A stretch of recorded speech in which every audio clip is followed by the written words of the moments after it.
आजादी पे भी एक चौतरफा हमला है। आज डिजिटल प्लेटफॉर्म्स जो हैं एक बहुत इंपॉर्टेंट माध्यम बन गए हैं जिस माध्यम के द्वारा आरटीआई एक्ट से इन्वेस्टिगेशन करने के बाद इन्वेस्टिगेटिव जर्नलिज्म थ्राइव करेंगे। वरना आप जान रहे हैं जो ब्रॉडकास्ट मीडिया है किस तरीके से हर तरीके से कोलैप्स कर दी गई है। स्पाइनलेस कहने में मुझे कोई 2 मिनट भी नहीं लगेगा। पर ये जो चौतरफा हमला इस बिल के माध्यम से हो रहा है वो आप सबकी जानकारी में लाना और आप सबके माध्यम से जनता तक पहुंचाना बहुत जरूरी है। आरटीआई एक्ट के बारे में संदर्भ में उन्होंने बताया गौरव जी ने कि किस तरीके से आरटीआई एक्ट को डाइल्यूट करने का काम हो रहा है। और मैं सरप्राइज हूँ, कल ही आईटी मिनिस्टर जो है अश्विनी वैष्णव जी वो आधार की टीम से बात कर रहे थे, उनसे कह रहे थे एक न्यू लॉ ड्राफ्ट करिए जो कि बिल्कुल अलाइनमेंट में हो विद आरटीआई एक्ट का न्यू लॉ लाइन जिससे वो अलाइनमेंट में आए। तो यानी आप बिल्कुल क्लियरली एक मैसेज दे रहे हैं कि कोई भी information, right to information act को आप रोड टू इग्नोरेंस की तरफ लेकर जा रहे हैं कि जनता को पता ही नहीं चलेगा, तो ना कोई भ्रष्टाचार हो रहा है, ना कुछ दिख रहा है, ना हमने किया है।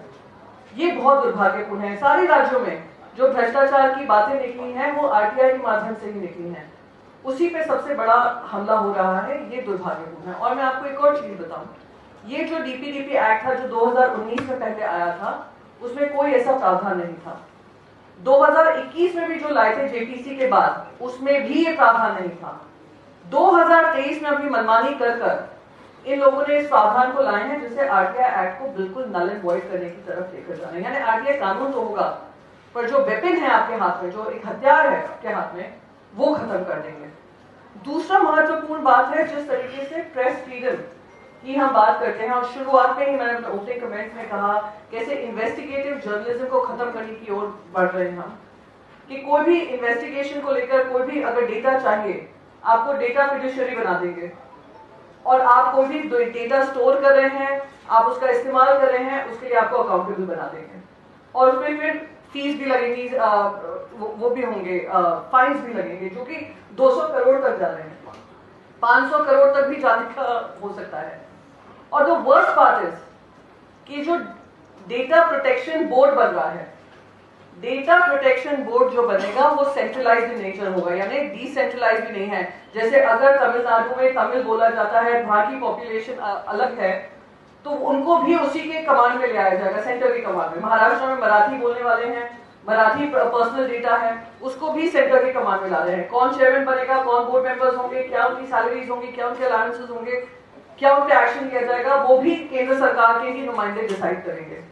तो ये किस तरीके से फ्री एंड फेयर है।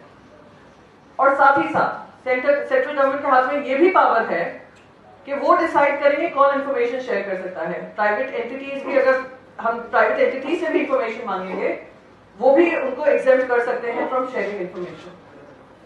हम लगातार देख रहे हैं कि आरटीआई का पीएम केयर्स को आरटीआई से हटा दिया। कोई भी चीज जहां पे अकाउंटेबिलिटी सरकार की होती है आरटीआई से हटा देते हैं। अब ये करने के बाद जो इन्वेस्टिगेटिव जर्नलिस्ट हो, सिटीजंस एम्पावर्ड एनलाइटेंड सिटीजंस हो, जो अकाउंटेबिलिटी और ट्रांसपेरेंसी की मांग करते रहे हैं, जिसकी लड़ाई लड़ी है उन्होंने, उसको भी खत्म करने का काम है। तो मैं आप सबसे मेरी यही अपील होगी कि आप सबके माध्यम से हम सब इस आवाज को बुलंद करें कि ये जो डीपीडीपी एक्ट है अभी तक नोटिफाई नहीं किया गया है, नोटिफिकेशन से पहले उसमें ये जो भी हमारी चेंजेस हैं जो हमने लेटर के माध्यम से की हैं उसमें ये बदलाव लाया जाए, सो दैट हमारे जो पावर्स हैं, सिटीजन के जो पावर है, इन्वेस्टिगेटिव जर्नलिस्ट के जो पावर्स हैं, जर्नलिज्म के जो पावर्स हैं, फ्रीडम के प्रेस फ्रीडम के जो पावर्स हैं, उसको और मिट्टी में ना मिलाया जाए।